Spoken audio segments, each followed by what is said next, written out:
couple of months ago or weeks ago, Time flies, right? you guys did an event that we helped promote, which was a like an arts and crafts fair, a vendor set up to benefit your Just Believe organization, which is a ground up organization. You got a whole different setup coming up in your next thing.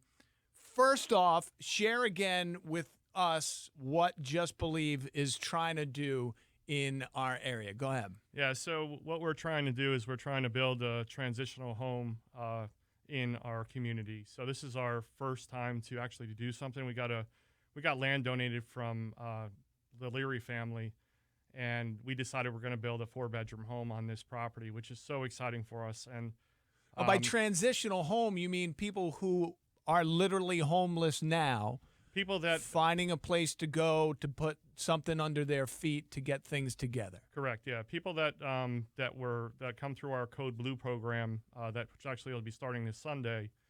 These individuals, veteran priority, of course, will have an opportunity to move into this transitional home and live up there to 12 months, get reestablished, meet the case goals, and get their lives back on track. Is basically what this house is going to be designed to do. It's pretty great. How'd you get started with this? So I always had a vision to help the homeless when I first moved back into Ocean County, New Jersey. And the first homeless person I met, he was actually living behind the woods where the old Auto Shopper magazine place was. And I just always thought we needed to do more. You know, I was like, why is people living in the woods in tents in New Jersey? This is crazy. Yeah. So I started working with the government agencies and working with the community. And then 2017, Governor Christie passed the Code Blue legislation. And I asked the county, I said, hey, what are we doing for this Code Blue law? What is it? And basically what Code Blue was originally was when the weather was 32 degrees below with precipitation or 25 degrees below without precipitation, we could open up a warming center where homeless people could come in and have a place to stay. Cold Wow. Blue. So Cold. we started Coldness. it with two churches, Alive Again Alliance Church and First Assembly of God, and we turned these churches into a place of refuge.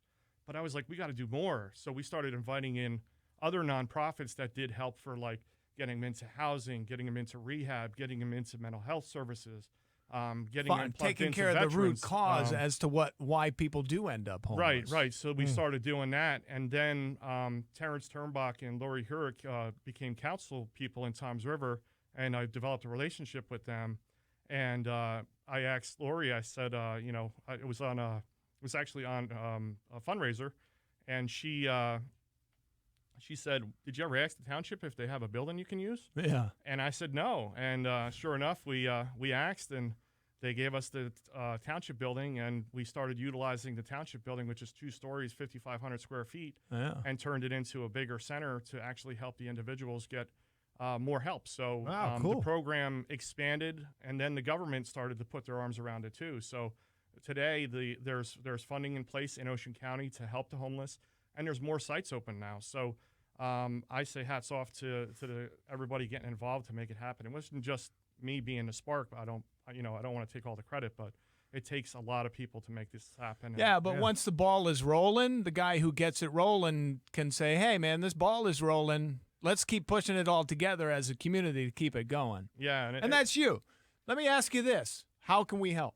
What do we do to help Just Believe continue this cause? So on November 12th, we're having a gift auction, and the home that we're doing, that transitional home, is going to be named after my friend Larry. Actually, today, his birthday. As we were planning all of this stuff, I was going to invite his mother, Nancy, on with me today, and I didn't realize that as I was planning all of this, she goes, hey, Paul, do you know that Larry's birthday is actually on the day you're going to be going on the air? Oh, wow. And I said, no, actually, I didn't. And Larry and I were tremendous, great friends through elementary school, high school. And, I lost him April 9th of this year. And it's tough. It's I tough. can imagine. It's tough when you lose somebody. And I wanted to honor him. I didn't want his legacy to be left as it was. And he served our country. He was in the Army. He was, I call him a tank commander. His mom says he was a tank gunman. But as a joke, I always call him a tank commander. And he served Mhm. from 2001, 2004. He used to call me from a satellite phone. Wow. And the Wow. first phone call I received, I was on my way to work. I was working for Lamino Plumbing, and I was like, "Hello," and he's like, "Paulie." I'm like, "Yo," like Larry. I'm like, "Yo, where are you calling me from?" He's like, "I'm in the desert," and I'm like, "What?" And Wow. sure enough, and yeah. So when I got the opportunity to talk to him, I said, "Where are you at?" And he's like, "Well, I really can't tell you my location." It's top secret. Yeah, it's Jeez. kind of, it's on the low key, but Yeah. it was just nice because he's like, it's so nice to hear a voice that I can relate to and someone that I've known my whole life. So, Yeah.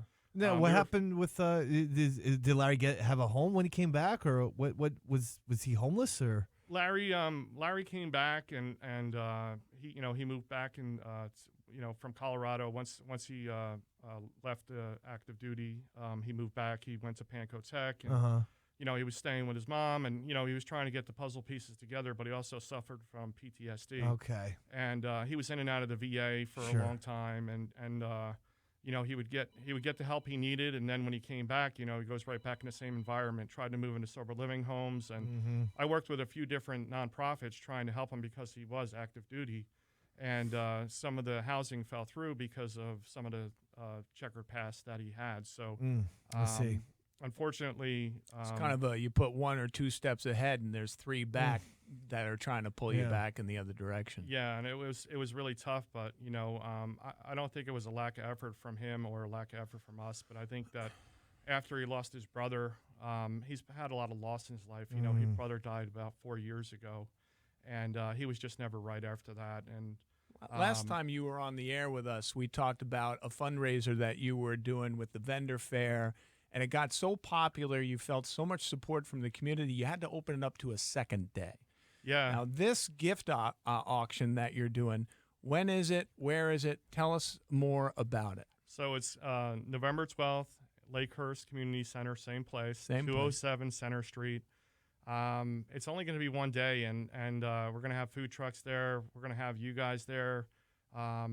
Again, it's an opportunity for even if the people can't stay, they can make a donation to what It's this we're doing. Saturday.